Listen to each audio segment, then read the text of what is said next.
Allu అర్జున్ను arrest చేయడాన్ని తెలంగాణ సమాజం హర్షిస్తూ ఉంది. ఎందుకంటే గతంలో కూడా ఎవరు కూడా ఇటువంటి సాహసోపేత నిర్ణయం తీసుకోవాలి, ఏ ప్రభుత్వం కూడా. మరి ఈ ప్రభుత్వము ఒక అభిమాని ఆయన ఏమంటున్నాడు, అల్లు అర్జున్ నాకు సంబంధం లేదు కేసు కొట్టారని చెప్పి నేను కోర్టుకోయాడు. నిజంగా సిగ్గు అనిపిస్తలేదండి మీరు? ఒక అంటే రీల్లో నటించి 100 కోట్లు ఈరోజు రెమ్యునరేషన్ తీసుకొని హీరోయిజం కాదు. నిజంగా అట్లా సంఘటన జరిగినప్పుడు ఆ ఇంటికి వెళ్ళి ఆ ఇంటిని పరామర్శించి వాళ్ళకి అండగా ఉంటానని ధైర్యం చెప్పడం నిజంగా అది హీరోయిజం. అటువంటి హీరో మనకు కావాలి. కానీ ఏదో స్మగ్లింగ్ నువ్వు చేసిన పాత్ర ఏంటి? దేశోద్ధారక సినిమా తీసినావా, లేకపోతే స్వాతంత్ర సమయోధన అనుకుంటున్నావు? ఒక స్మగ్లింగ్ పాత్ర, ఒక స్మగ్లర్ గా చేస్తే దాన్ని ఈ రోజు ఏదో కేటీఆర్ ఇంతకుముందు ఒక ప్రెస్ మీట్ పెట్టిండు, ఏదో ట్వీట్ చేసినట్టు ఆయన అరెస్ట్ చేయడం జాతీయ అవార్డు గ్రహీతని. జాతీయ అవార్డు గ్రహీతనే అరెస్ట్ చేయాలి, అరెస్ట్ చేయకూడదని రూల్ ఉంది చట్ట భారతదేశంలో. ఇంతకంటే గొప్ప సినిమా జేబీఎం తీసిండు, దానికి అవార్డు రాలేదు. దానికి ఎవరు కారణం? నీకు అవార్డు ఎట్లకెళ్ళి వచ్చింది? ఎన్ని లాబింగ్ చేసి అవార్డు వచ్చింది ఈరోజు తెలంగాణ ప్రజలకు, భారతదేశంలో అంతా తెలుసు.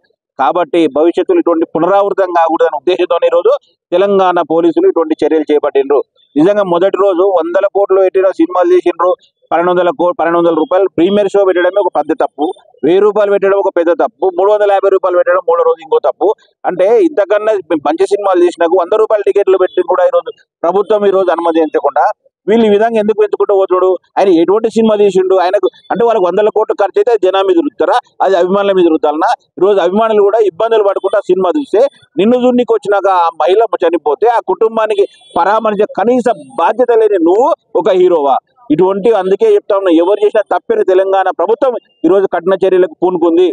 ఆయన సినిమాలు అనుకోవచ్చు, నేను స్మగ్లింగ్ చేసిన, ఎవడు 100 కోట్లు సంపాదించిన షెకావత్ అంటూ అరెస్ట్ చేయాలనుకోవచ్చు. కానీ ఈరోజు రియల్ పోలీసులు, హైదరాబాద్ పోలీసులు, చిక్కడపల్లి పోలీసులు ఆయన అరెస్ట్ చేసిర్రు. ఈ నిజంగా ఈ సందర్భంగా హైదరాబాద్ పోలీసులకు మేము విజ్ఞప్తి చేస్తా ఉన్నాం, వాళ్ళని హర్షిస్తా ఉన్నాం, హ్యాట్సప్ చెప్తా ఉన్నాం.